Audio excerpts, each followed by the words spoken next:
Bonsoir à tous et bienvenue sur le plateau d'À Cœur qui écoute, votre émission de spiritualité. Aujourd'hui, nous avons le plaisir d'accueillir Clotilde Margottin. Bonjour Clotilde. Bonjour Cyril. Alors vous êtes venue de Haute-Savoie pour venir nous présenter votre livre « Se relever toujours » aux éditions Artege. J'ai quand même repéré qu'à l'intérieur, il y avait un titre un tout petit peu plus précis qui s'appelle « Traverser la maladie de la honte à la lumière de la foi ». Donc vous allez nous raconter un petit peu comment vous vous êtes battu en vous appuyant, j'imagine, sur votre famille, vos amis, votre foi, pour sortir d'une dépression qui vous a aspiré pendant 5 ans. Vous allez nous raconter ça dans quelques instants. Et juste avant, je vous invite à nous lire un extrait de texte de votre choix. J'ai choisi le psaume par lequel je termine ce livre, qui est un psaume qui a habité ma prière au fin fond du gouffre de la dépression. Le Seigneur est mon berger, je ne manque de rien. Sur des prés d'herbes fraîches, il me fait reposer. Il me mène vers les eaux tranquilles et me fait revivre. Il me conduit par le juste chemin, pour l'honneur de son nom. Si je traverse les ravins de la mort, je ne crains aucun mal, car tu es avec moi. Ton bâton me guide et me rassure. Tu prépares la table pour moi devant mes ennemis. Tu répands le parfum sur ma tête, ma coupe est débordante. Grâce et bonheur m'accompagnent tous les jours de ma vie. J'habiterai la maison du Seigneur pour la durée de mes jours. C'est plus facile à dire aujourd'hui qu'il y a quelques années. Aujourd'hui, les phrases qui me résonnent ne sont plus celles qui résonnaient il y a quelques années. Mais si je traverse les ravins de la mort, je ne crains aucun mal. Je crois que c'est vraiment ces versets-là qui m'ont le plus habité et qui m'ont permis aujourd'hui de me dire que grâce et bonheur m'accompagnent tous les jours de ma vie. Alors déjà bravo pour ce livre. Parce que comme c'est écrit là, cette fameuse maladie de la honte, c'est des choses dont on ne parle pas trop et entre guillemets dans les milieux cathos non plus. Alors quand on est marié avec des enfants, un mari délicieux, une famille, une éducation chrétienne, en gros, qu'est-ce qui se passe? C'est pas possible en fait, c'est pas permis. Et quand ça vient gentiment commencer à vous manger, on se tait. Et autour de nous, parmi les téléspectateurs, il y en a beaucoup qui sont un petit peu mangés par ça ou qui le vivent, mais chut, on n'en parle pas. Donc, merci d'avoir eu le courage d'écrire ce bouquin et de venir nous en parler. On va essayer de vous suivre un tout petit peu dans cette tranche de vie. Alors déjà, on va un peu situer. Vous êtes né dans une famille catholique pratiquante, avec une maman merveilleuse, qui n'est jamais fatiguée. C'est ça. Jamais fatiguée, qui fait toujours tout bien. En tout cas, c'est ce que vous voyez avec vos yeux d'enfants et de jeunes femmes. La vie avance, vous allez finir vous-même par vous marier. Une maman merveilleuse, mais une maman qui a eu beaucoup d'épreuves aussi et qui a toujours eu le sourire et le courage d'avancer. J'admire beaucoup maman. Alors racontez-nous un petit peu, dans quelle région vous étiez, à quoi ressemblait cette enfance? Oui, l'enfance, c'est une belle partie assez naïve et gaie de ma vie. Sans doute que ça m'a donné cette force d'avancer toujours, de me relever toujours. Vous disiez quelque chose en introduction en disant qu'on n'avait pas le droit, c'est pas permis.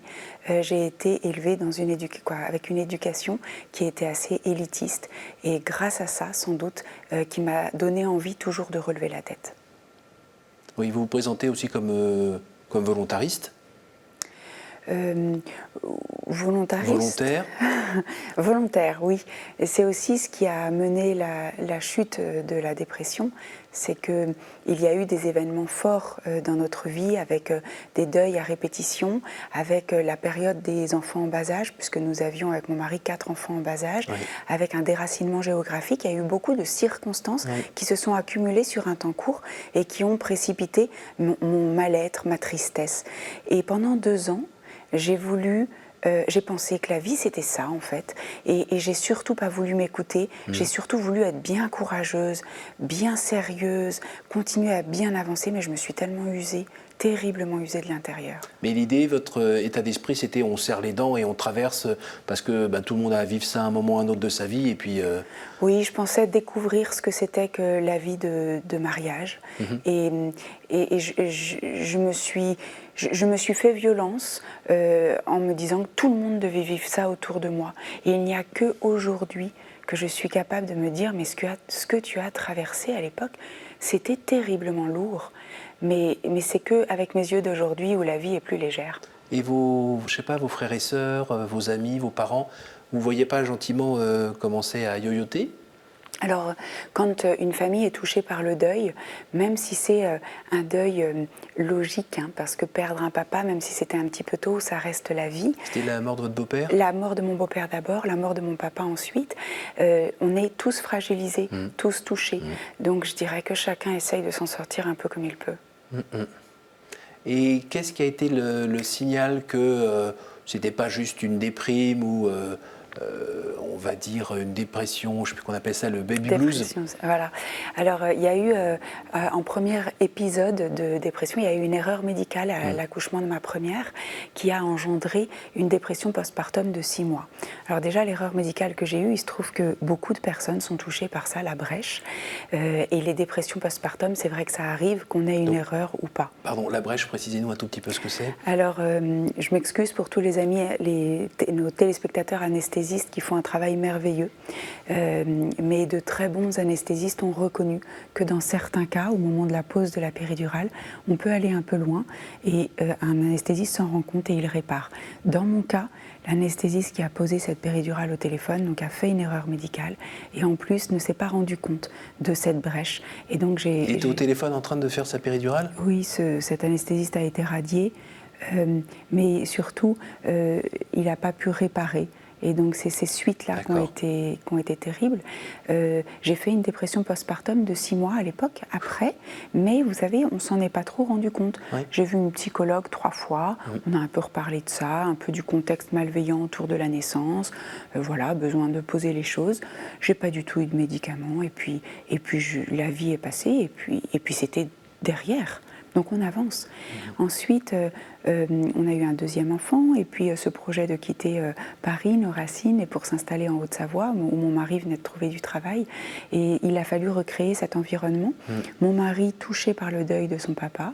Et j'ai été à l'époque très solide pour deux, battante, enceinte du 3e. Je me suis installée. On a passé 4 mois avec mes 2 petites filles qui n'étaient pas encore à l'école. Et tous les jours, je prenais mon guide vert, mes 2 petites filles, on allait découvrir la région. J'avais une énergie étonnante. J'étais vraiment dans la vraie vie à ce moment-là. Ce qui a été la bascule a été de découvrir la maladie de mon papa. Et là, à un besoin où mon mari était fragilisé, où on était touché, j'avais besoin de mes parents. Oui. Alors c'est vrai que ça peut paraître dans un le côté peu... rock. Oui, c'est peut-être un peu enfantin à 30 ans d'avoir besoin de ses parents, mais à ce moment-là, j'en avais besoin.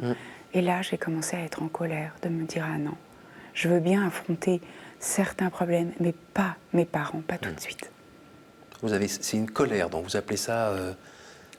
Oui, j'ai une prière que je récite depuis que je suis enfant. J'invoque l'Esprit Saint très souvent. Et dans cette prière, je lui dis « Permettez-moi d'accepter tout ce qu'il m'arrive. » Et dans la prière, c'est « Je vous promets d'accepter tout ce qu'il m'arrive. » Et à ce moment-là, j'avais du mal. Est-ce qu'il y a un moment... Donc alors ça, on peut parler de la goutte qui fait déborder le vase? En tout cas, c'est au fond de moi, c'est l'élément qui... C'est l'élément déclencheur au fond de moi qui me fait dire que là, c'est trop. Et vous ne pouvez pas en parler à votre mari? Aussi, bien sûr, mais on ne se rend pas compte que c'est trop et que vous avez dit en début d'émission qu'il a fallu avoir un entourage autour de soi avec mon mari, ma famille, mes proches et la foi. Mais surtout, à partir de la goutte de trop, c'est le médical qu'il faut faire intervenir pour s'en sortir. Et cette goutte de trop est arrivée, il a fallu 2 ans pour qu'au niveau médical, on me dise « Mais madame, vous faites une dépression ». Et le diagnostic posé par ce médecin de campagne est une délivrance pour moi. Parce que tout ce que je vis depuis 2 ans a musé de l'intérieur, a usé corps, cœur, âme, esprit, tous les paramètres de mon être, en fait, ça a un nom. Et le fait de poser ce diagnostic me rassure énormément et me donne le courage de faire la démarche de rentrer en clinique Parce que psychiatrique. vous pensiez à ce moment-là être folle, être Oui. une mauvaise mère, une mauvaise épouse Oui, il y a un processus trop de faible. culpabilité qui s'installe, un processus de dévalorisation, un ralentissement psychomoteur qui n'était pas du tout habituel pour moi, une perte d'envie, Perte de goût, une de plein de perte de choses. goût.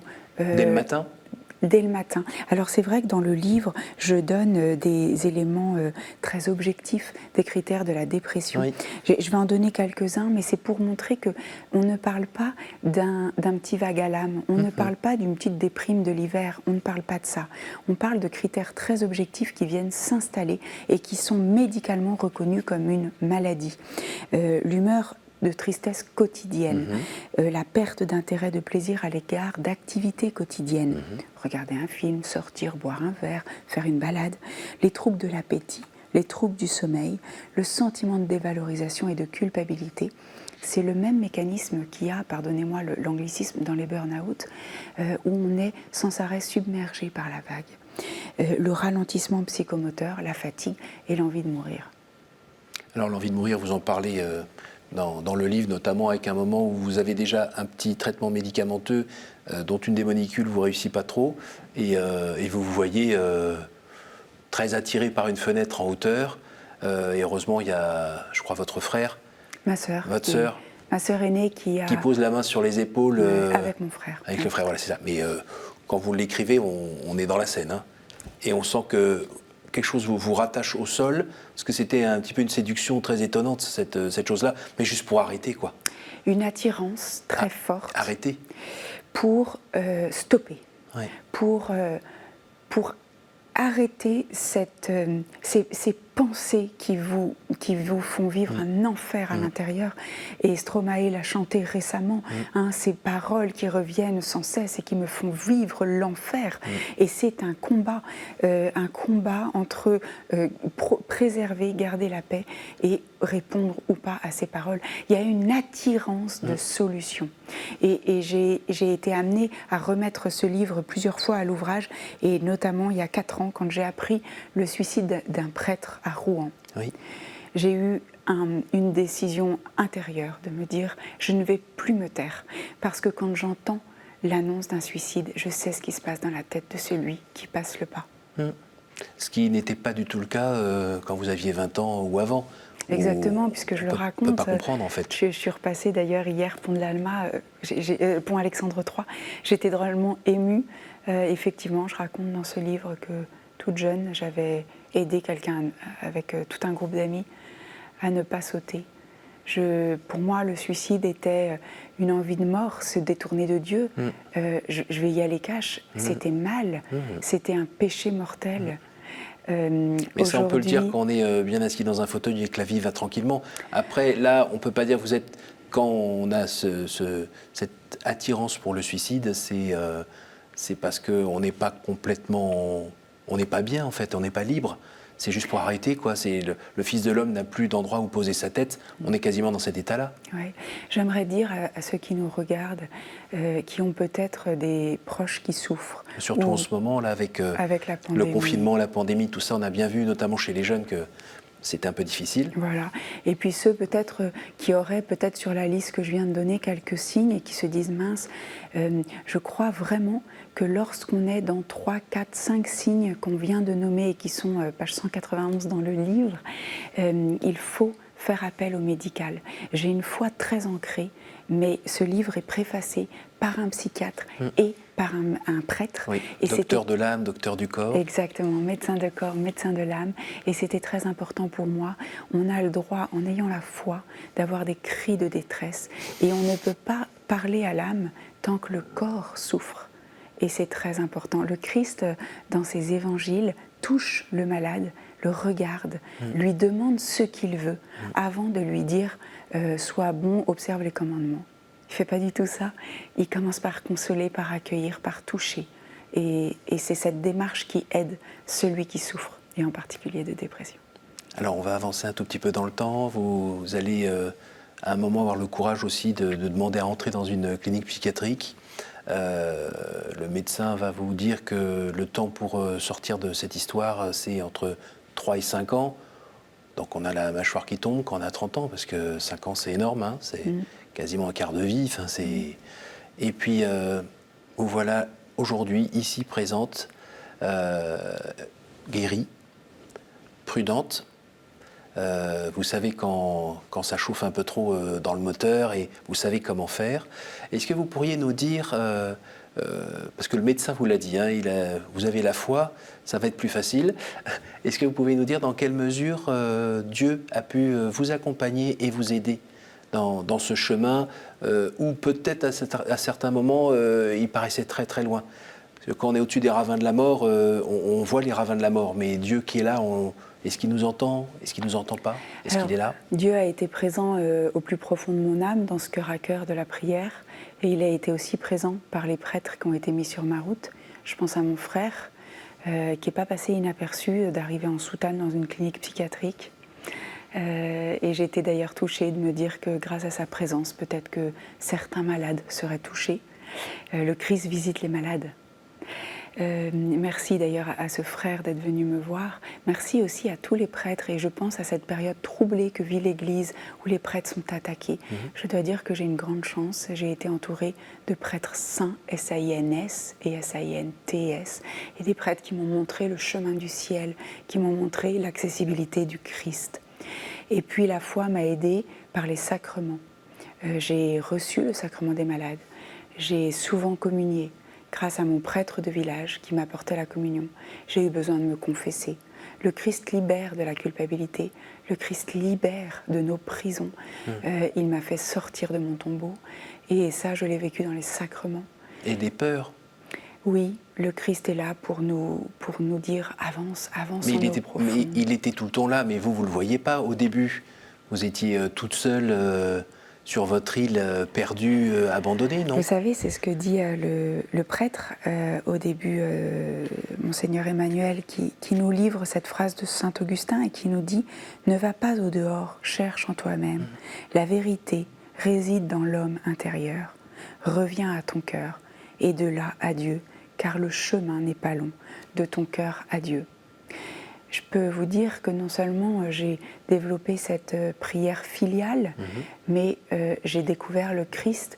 Il n'était pas là-haut ni en bas, il était au fond de moi, avec moi, dans la prison de Ponce Pilate, où il était seul et où il entendait la vie se jouer autour de lui, la vie à l'extérieur. Mais il m'a rejoint dans mes ténèbres.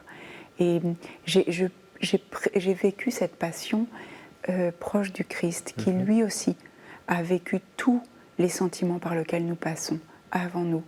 Il a tant de paix et de joie à nous donner. J'ai prié pour avoir la paix et la joie. Et des moments de désespérance, vous en avez connu? Alors, si j'ai la foi, j'ai l'espérance. Mais des cris de colère, des cris de désespérance, oui, j'en ai connu. Oui. Et il a répondu? Il n'a jamais été absent. J'ai jamais eu de réponse claire, mais j'ai eu de grandes grâces spirituelles, de grandes grâces, oui. 5 ans, c'est long. Quand on m'a annoncé le diagnostic et qu'on m'a dit, que le médecin m'a dit « vous n'avez pas de maladie psychiatrique », j'ai respiré, je me suis dit « génial, bon c'est bon, c'est que dans un an on n'en parle plus ». Effectivement, poser un diagnostic, c'est lourd à entendre. Peut-être que ce qui me permet d'en parler vraiment au passé, c'est que j'ai eu la chance de guérir réellement en 2 ans et demi, mais que ce diagnostic avait été si lourd, si ferme, que pendant 2 ans et demi, j'ai continué un suivi psychologique, à travailler les questions. Et c'est sans doute ce qui a donné ce livre, puisque ce livre, c'est pas une écriture thérapeutique. Les seules pages qui ont été écrites très vite après les événements, c'est justement cette poigne à 4 mains dont vous parlez, où j'ai écrit ces 15 pages très très vite. Et puis, il a fallu que ce livre repose, il a fallu que ce livre mature, il m'a fallu prendre du recul, il m'a fallu vivre aussi d'autres épreuves derrière. d'autres joies, mais d'autres épreuves, pour justement attester de cette solidité. Et c'est ce que je vous livre à la fin, je n'ai plus peur. Mais oui, je suis vigilante, je suis comme toutes les mères de famille qui ont été usées par le confinement. Et si aujourd'hui ce sujet m'intéresse tant, c'est que notre société souffre et je ne voudrais pas que tant de personnes vivent des gouffres si profonds que les miens. J'aimerais qu'on sache que la psychiatrie est une médecine merveilleuse et qu'elle peut arrêter beaucoup de désastres et de douleurs dans les familles. Est-ce que vous pouvez nous dire un tout petit mot sur l'épreuve qu'a traversé votre couple aussi, à travers cette maladie, et ça lui a permis de s'étoffer, j'imagine, de s'enrichir. Comment? Oui, je crois que cette maladie nous a fait grandir l'un, l'autre et le couple, évidemment. On se remarie tous les jours. Encore aujourd'hui, on se remarie tous les jours. Le couple n'a pas tenu seul. Le couple a tenu ancré en Dieu. Quand on s'est marié, on a eu cette démarche de préparation au mariage où on avait conscience que c'était pas juste Clotilde et François-Xavier, c'était vraiment nous deux bénis par le Christ et vraiment enracinés dans le Christ. Et il y a des moments où le Christ nous portait tous les deux. Ni l'un ni l'autre, nous n'avions. Parce que c'est une grosse tempête pour un couple, ça. Beaucoup de couples ne résistent pas et je dois dire que je rends grâce que nous soyons tous les deux unis toujours à avancer ensemble. Oui, puis dans le livre, on voit bien que c'est pas Superman et Wonder Woman. Hein. Lui, il y a bien des moments où, à la mort de son papa notamment, il avait besoin de partir comme ça tout d'un coup à 300 km avec des potes sans prévenir. Hein. Donc c'est tous les deux. Quand on est jeune, évidemment, on est parti et la vie est à nous. Et après, on se rend compte que finalement, on boite un peu de l'argent, mais ça va pas très bien là. Et vous avancez ensemble. Et avec les enfants, aujourd'hui, il y a des fruits que vous apercevez dans leur attention à l'autre, par exemple? Oui, je crois que le plus beau fruit, c'est la connaissance humaine. Je crois que c'est, j'aimerais, si j'ai un désir à formuler, j'aimerais que dans les collèges, au lycée, on ait des cours de psychologie, qu'on ait des cours de connaissances humaines, parce qu'on a des discussions merveilleuses avec nos enfants qui maintenant sont adolescents, et ils sont pas inquiets de ce qu'on a pu traverser. On a toujours mis le bon mot en disant aux petits que c'était la maladie de la fatigue, hein, puisque quand c'est arrivé, l'aîné avait à peine 6 ans, donc c'était vraiment la maladie de la fatigue. On avait matérialisé cette maladie avec un brassard fluorescent, un brassard de cycliste, et les enfants savaient que quand maman avait son brassard, il ne fallait pas faire de bruit. Les enfants ont accueilli tout ça, et aujourd'hui, je tenais à ce que la vérité soit encore possible entre eux et nous, c'est leur histoire. Et une psychologue m'a dit, vos enfants ne découvriront rien, vos enfants ont tout vécu avec vous. Et je crois que c'est vrai. C'est un plus, oui. Alors aujourd'hui, vous êtes, je crois, journaliste à RCF Haute-Savoie. Et oui. Et puis, vous êtes aussi à accompagner des gens qui sont en train de traverser ou d'essayer de sortir de cette situation. Oui. Donc ça porte vraiment du fruit, quoi. Oui, j'accompagne parce que les gens viennent à moi par le bouche à oreille. C'est aussi pour ça aussi que j'ai écrit ce livre. Il faut savoir que pour moi, ça a été un travail fastidieux, lourd dans le quotidien. C'était difficile de se dégager des plages horaires suffisamment longues pour arriver au bout de ce livre. C'est pour ça que je suis si contente qu'il soit enfin en librairie. Et surtout, il a été écrit pour être un relais à l'accompagnement que je ne peux pas faire, puisque, vous vous en doutez, avec ma vie de mère de famille, mon activité de journaliste et puis aussi des services rendus à droite à gauche à la paroisse, c'était difficile pour moi de développer tant l'accompagnement, même si c'est passionnant. Et je pense que ce livre sera un bon relais. Mais oui, j'accueille en accompagnement de sortie de crise personnelle. On travaille les 4 composantes, cœur, corps, âme et esprit. On travaille sur 2-3 séances et en général c'est un tremplin soit vers un psychiatre, soit vers un psychologue, soit au contraire vers un diagnostic très positif de c'était un petit coup de blues, tout va bien. Voilà, et j'ai un compte Instagram margotinmarg C74 où vous pouvez suivre ces actualités. Merci Clotilde, on arrive à la fin de cette émission et la séance questions brèves, réponses brèves. Un chiffre entre 1 et 10 s'il vous plaît. 7. Quelle est la pire idée fausse que l'on se fait sur Dieu, selon vous? Qu'il n'est pas capable de pardonner. Dieu, c'est l'amour inconditionnel. À nouveau, entre 1 et 10. 3. Quelle image vous faites-vous du paradis? C'est une immense lumière. Je vois à la porte du paradis tous ceux avec qui j'ai développé une vie intérieure qui m'enlaceront, qui me recevront. Et je crois que derrière, il y a un banquet. Chouette. Un dernier entre 1 et 10. 10.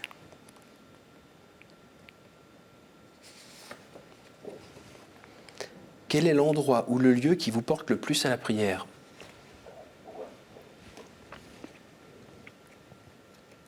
Je crois que c'est dans l'adoration. La présence face à Dieu, Eucharistie, dans l'adoration, où on peut être justement au plus profond de son cœur. Mais dans des moments où j'ai pas pu me rendre dans une église à des heures fixes pour une adoration, je crois que l'adoration peut se faire aussi en fermant les yeux au plus profond de son âme. Merci beaucoup Clotilde. Merci d'être venue de Haute-Savoie nous partager cette tranche de vie qui fait que vous êtes là aujourd'hui avec un sourire et un regard radieux. Merci beaucoup. Je rappelle le titre de votre livre, Se relever toujours, aux éditions Artege. Merci à vous tous pour votre fidélité. Ce programme, vous pouvez le revoir sur notre site www.ktotv.com. Évidemment, le partager autour de vous parce que la lumière, ça se partage. Merci à vous tous et je vous dis tout simplement à la semaine prochaine.